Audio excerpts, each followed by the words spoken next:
Hello friend, welcome to our channel Sarkar lifestyle.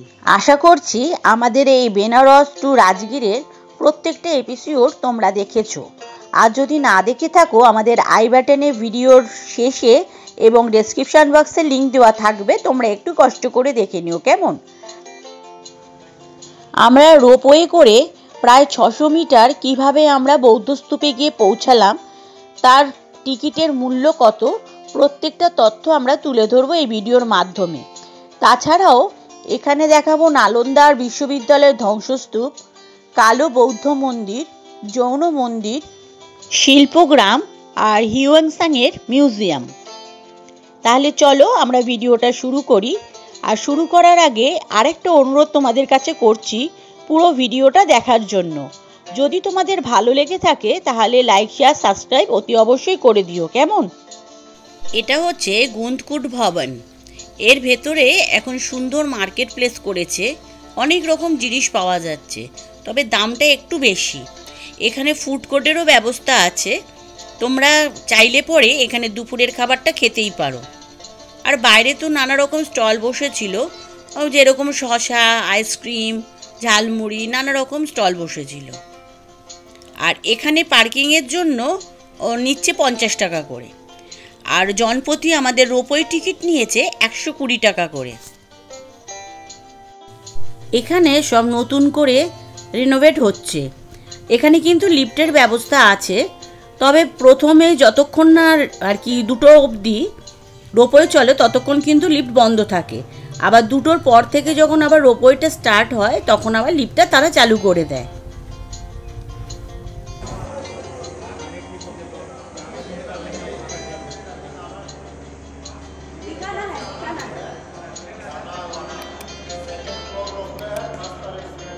লিফটে করে second ফ্লোরে যেতে হবে রোপওয়ের জন্য, তাই আমরা লিফটের কাছে চলে যাই। প্রথমে তো বন্ধ ছিল, তারপর ওনাদের বলতে আবার ওটাকে স্টার্ট করে দিল।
রাজগীরের আগের এপিসোডটা লং হয়ে যাবার জন্য আমাদের রোপওয়ের ভিডিওটা আমরা তখন দিতে পারিনি, তাই আমরা এই নেক্সট ডে আমাদের 7ম পর্ব সেখানে আমরা অ্যাড করে দিলাম। তোমরা একটু দেখে নিও। কেউ সিঙ্গেল গেলে চালিয়ে দেবে, সিঙ্গেলটা কেউ ওঠেও না বাবা, ভয় লাগে। আর ওটা পুরো নিচ দিয়ে যায়।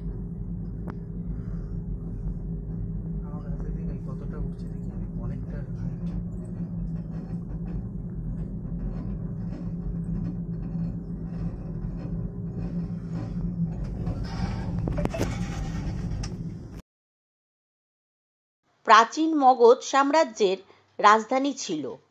আগে রাজগীরের নাম ছিল রাজগৃহ এবং হরিয়ঙ্ক, প্রদত্তা, বৃহদত্ত এবং মৌর্য সাম্রাজ্যের রাজধানী ছিল। এই রাজগীর শহরটি 5টি পাহাড় দ্বারা সুরক্ষিত ছিল, যা একটি প্রাকৃতিক দুর্গে পরিণত হয়েছিল। এই পাহাড়গুলোর নাম হলো রত্নগিরি, বিপুলগিরি, বৈভারগিরি, সোহনগিরি এবং উদয়গিরি। সবথেকে উঁচু পাহাড় ছিল বৈভারগিরি।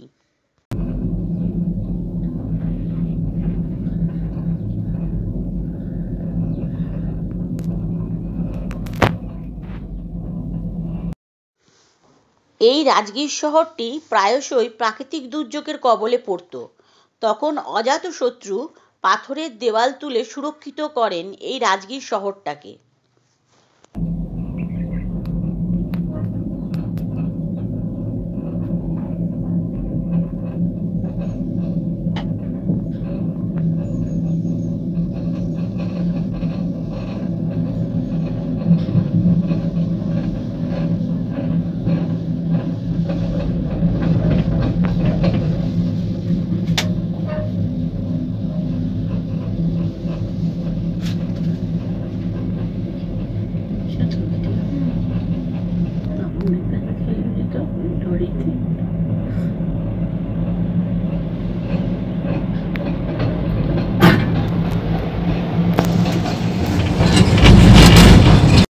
এখানে বজরংবলীর সেনাদের কিন্তু খুবই আনাগোনা, খুবই সাবধানে চলাফেরা করবেন, বিশেষ করে ব্যাগ, জলের বোতল, ছাতা এগুলো খুব সাবধানে রাখবেন।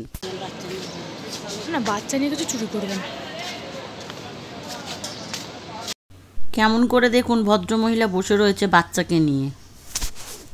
রোপওয়ে করে কিছুটা তো উঠে আসা গেল, কিন্তু তারপরে কিন্তু অনেকটা হাঁটা পথ এবং তারপরে হচ্ছে প্রচুর সিঁড়ি। যারা বয়স্ক এবং পায়ে যাদের ব্যথা বা হাঁটুতে ব্যথা তারা কিন্তু বুঝে শুনে এই জায়গাতে উঠবেন। চলো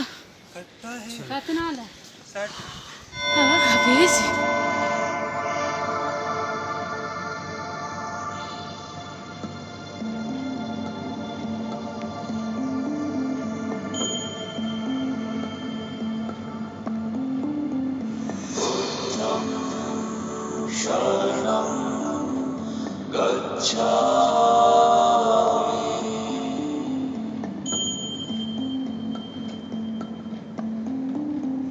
धम्मं शरणं गच्छामि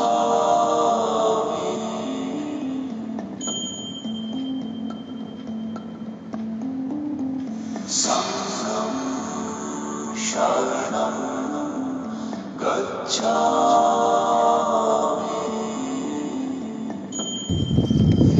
রত্নগিরি পাহাড়ের চূড়ায় অবস্থিত এই দ্বিতীয় বৌদ্ধ স্তূপটি, যেটি অবিকল মধ্যপ্রদেশের সাঁচি স্তূপের মতন। এটি 600 মিটার রোপওয়ে করে আসতে হয়। এখান থেকে রাঁচি শহরটা খুব সুন্দরভাবে দেখা যায়।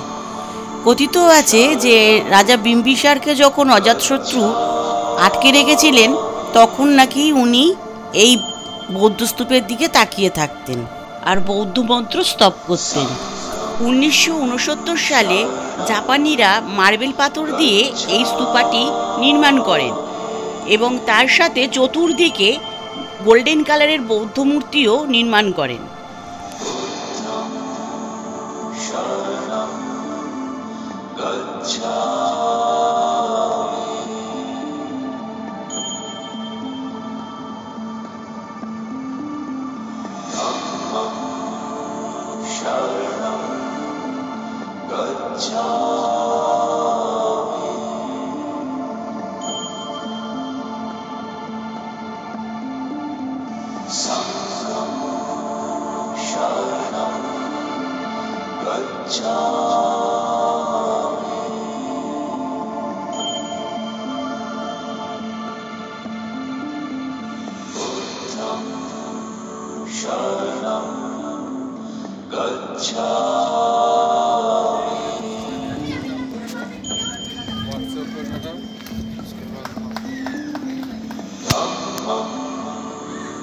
প্রেয়ার করছে তোরা বন্ধ তো।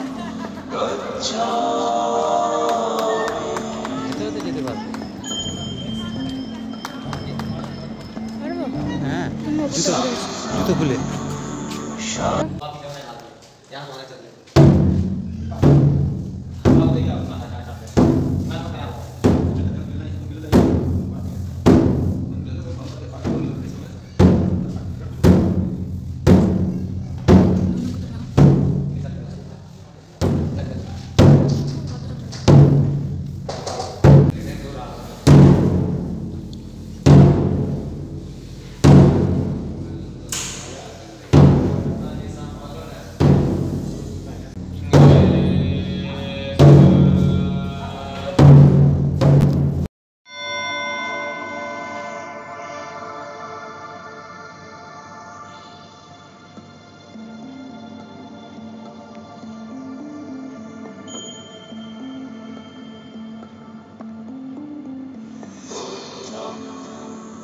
शरणं गच्छामि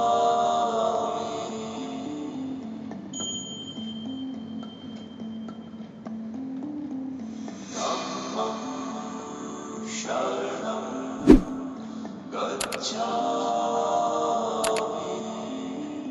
আমরা ওই কি বলে এটা বৌদ্ধস্তূপ দেখে এবার আমরা নিচের দিকে নামছি। এই একটা পাশ দিয়ে যাচ্ছে। এটা আমাদের তিনজন হয়ে গেছে প্রাইভেট। আমাদের এটা প্রাইভেট কেবিন হয়ে গেছে, কেউ নেই। হ্যাঁ, রাস্তা যারা হেঁটে যায় তাদের জন্য ওই রাস্তাটা, বাবা যারা হেঁটে যায় তাদের বহুত প্রয়োজন এই গরমে, বিশেষ করে প্রচন্ড গরম, বাপ রে বাপ, রক্ষা কর। এই যে মা, খুব গরম, কালু, খুব গরম।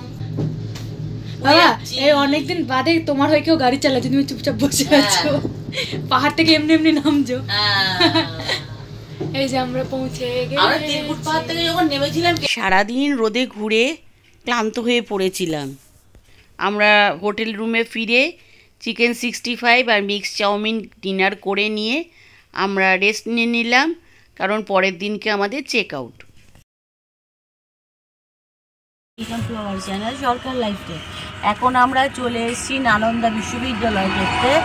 এখানে কিন্তু গাড়ি পার্কিং করে দিতে হয়, প্রাইভেট গাড়ি নিয়ে আসলে 50 টাকা পার্কিং চার্জ। আর এরপরে এখান থেকে টোটো বা অটো যা হোক একটা ধরে তারপরে ওনারা 4টে সাইট সিন করিয়ে দেবে, 350 টাকা করে নেয়। চলো আমরা নালন্দা বিশ্ববিদ্যালয়ের কাছে যাচ্ছি আর তোমাদের কাছে যতটা পারছি তথ্য তুলে ধরছি।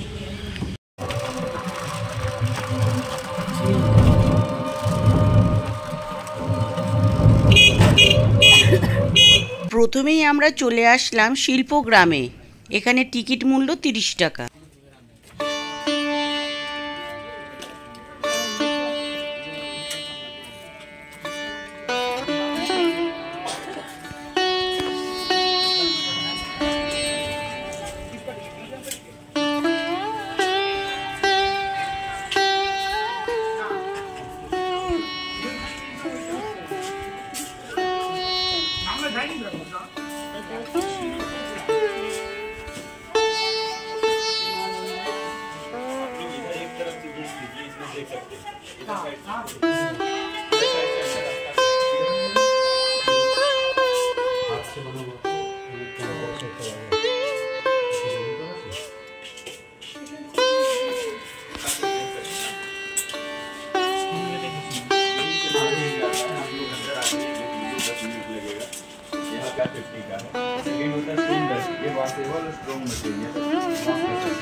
আরে না,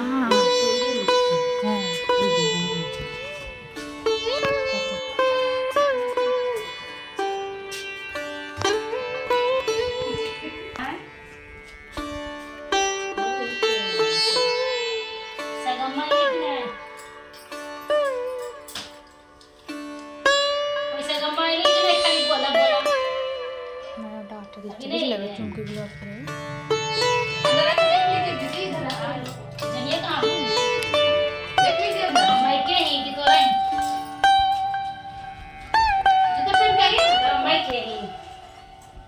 সব গণেশের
মানে এইগুলো নোংরা হলে পরিষ্কার করা যাবে, কোনো অসুবিধা নেই।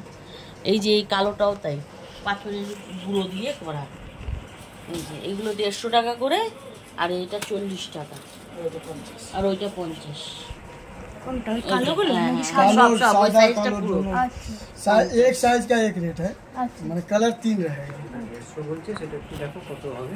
150 যে বসা আছে, শোয়াও আছে সাদা। বসাটাই হচ্ছে মেন, বসাটা না একটু 150। তোমার হাতেরটা কত বললে জানো? 40 টাকা। 40 টাকা। বাহ, এগুলো গিফটের জন্য কত? হুম।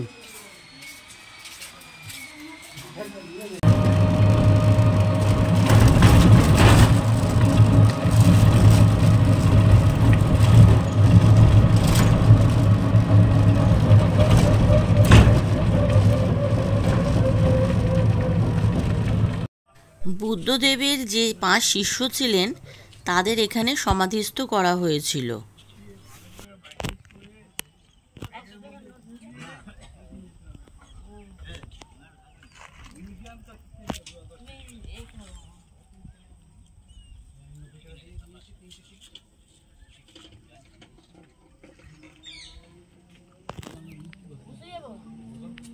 এটা টিকিট কাউন্টার, 30 টাকা করে টিকিট নেবে হিউয়েনসাং মিউজিয়ামের জন্য।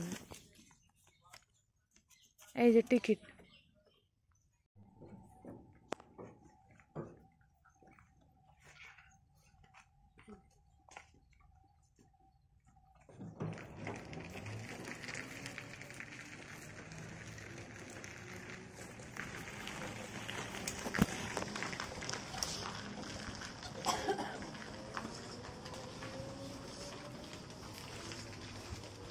এই তো হিউয়েনসাংয়ের ছবি।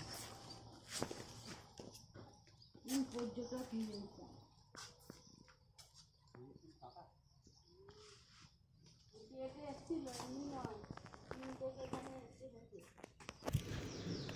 চীন পরিব্রাজক হিউয়েনসাংয়ের কথা আমরা সকলেই জানি।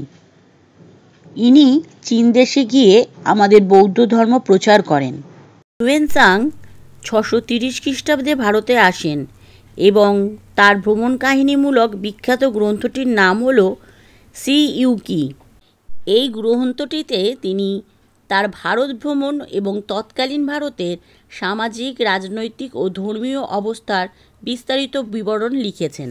চীনা ভাষায় ওনার নাম ছিল জুয়ানজাং। এই নালন্দা বিশ্ববিদ্যালয়ে হিউয়েনসাংয়ের ভূমিকা ছিল অপরিসীম। প্রধানত একজন ছাত্র ও পরবর্তীকালে তিনি একজন শিক্ষক হিসাবে এখানে গণ্য হন। তিনি প্রায় 5 বছর সেখানে অবস্থান করেন, যেখানে তিনি যুক্তিবিদ্যা, ব্যাকরণ, সংস্কৃত এবং যোগাচার স্কুলসহ বৌদ্ধ ধর্মের বিভিন্ন বিষয়ে গভীর অধ্যয়ন করেন।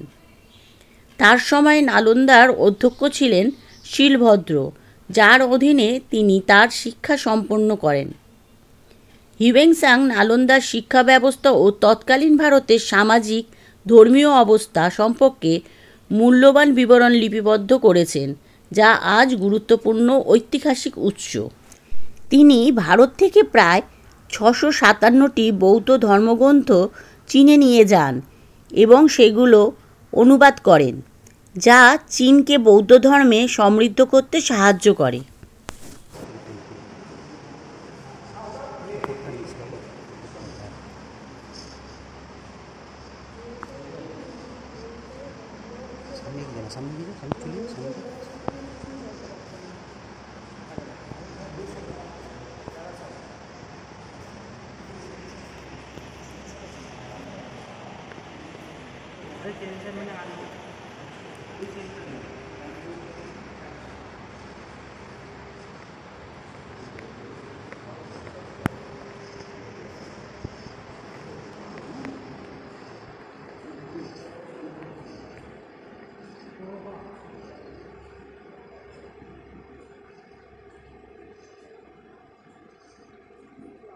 আমার নিচে কতগুলো মূর্তি আছে।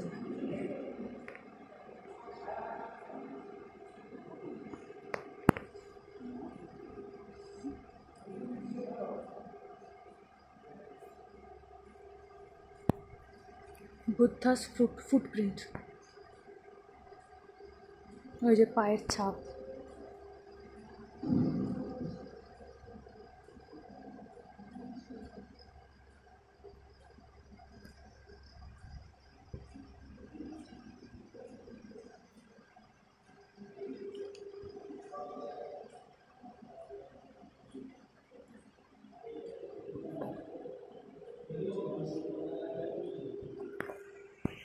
আমরা এবার যাচ্ছি জৈন মন্দির কুণ্ডলপুর।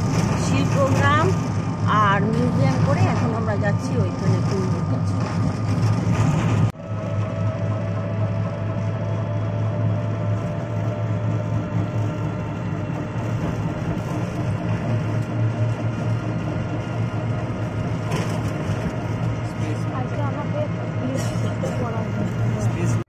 ঋষভদেব সীতাম্বর ছিলেন জৈনদের প্রথম তীর্থঙ্কর।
ঘুরেছে, বুঝলে তো?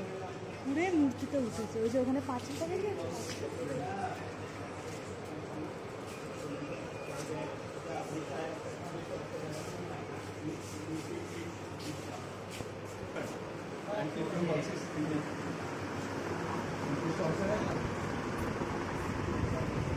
เพราะว่าถ้าเราถ่ายติดตู้บริจาคไปแล้วไม่สวยเห็นไหมพอมันออกมานี้มันสวยไหมภาพสวย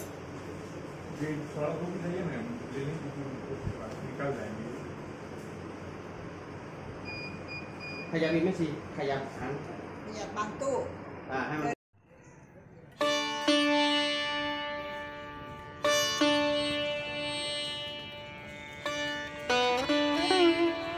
নালন্দা বিশ্ববিদ্যালয় রাজগীর থেকে মাত্র 10 কিলোমিটার দূরে অবস্থিত।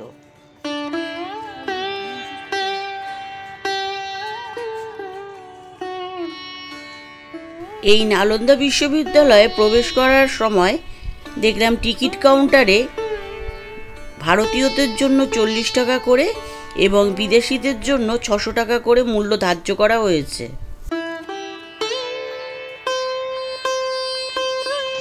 সে যুগের সেরা বিশ্ববিদ্যালয়গুলির মধ্যে নালন্দা বিশ্ববিদ্যালয় ছিল অন্যতম।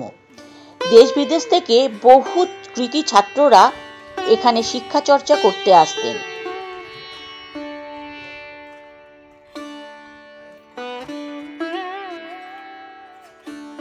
নালন্দা বিশ্ববিদ্যালয় উচ্চশিক্ষার একটি প্রাচীন কেন্দ্র। 427 খ্রিস্টাব্দের গুপ্ত রাজবংশের রাজা প্রথম কুমারগুপ্ত কর্তৃক বিহারের পাটনার কাছে প্রতিষ্ঠিত হয়েছিল। হর্ষবর্ধন এই বিশ্ববিদ্যালয়ের আর্থিক সাহায্য ও পৃষ্ঠপোষকতা প্রদান করেন এবং এর বৃদ্ধিতে অবদান রাখেন, এবং ধর্মপাল নালন্দা বিশ্ববিদ্যালয়ের বিকাশের গুরুত্বপূর্ণ ভূমিকা পালন করেন।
বৌদ্ধ শিক্ষাচর্চার একটি উল্লেখযোগ্য কেন্দ্র ছিল এই নালন্দা বিশ্ববিদ্যালয়।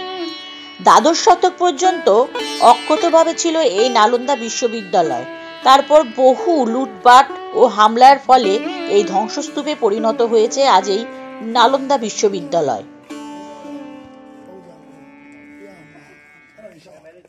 আর এই লুটপাট চালায় তুর্কি আফগান সামরিক জেনারেল বখতিয়ার খিলজি।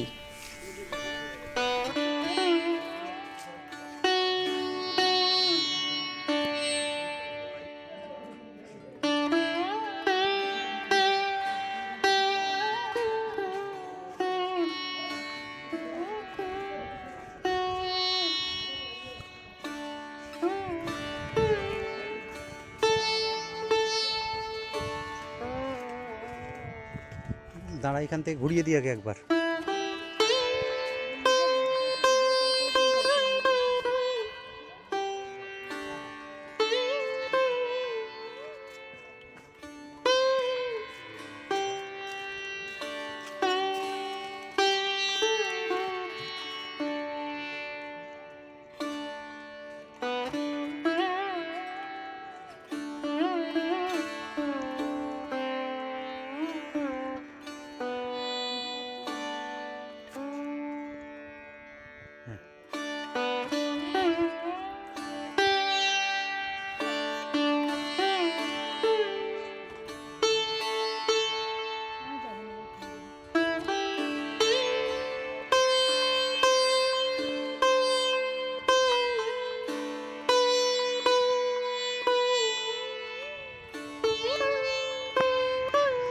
নালন্দা বিশ্ববিদ্যালয়ের এখানে গাইড পাওয়া যায় 200 টাকা মূল্যে।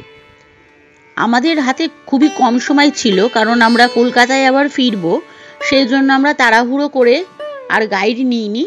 যতটুকু পেরেছি আমরা ভিডিওর মাধ্যমে তোমাদের কাছে তুলে ধরেছি।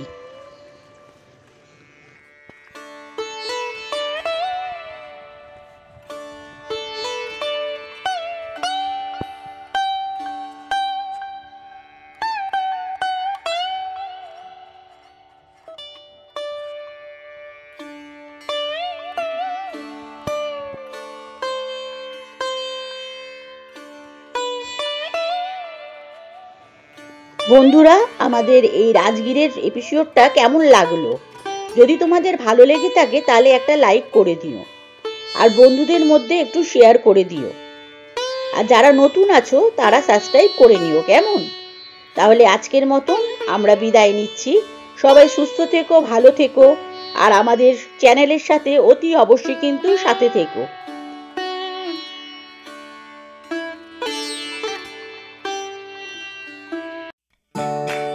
এখন আমরা যাব কলকাতা, সে তো বহুদূর রাস্তা, সেই জন্য আমরা একটু মৌসুম্বির রস খেয়ে নিলাম যাতে আমাদের শরীরটা ঠিক থাকে।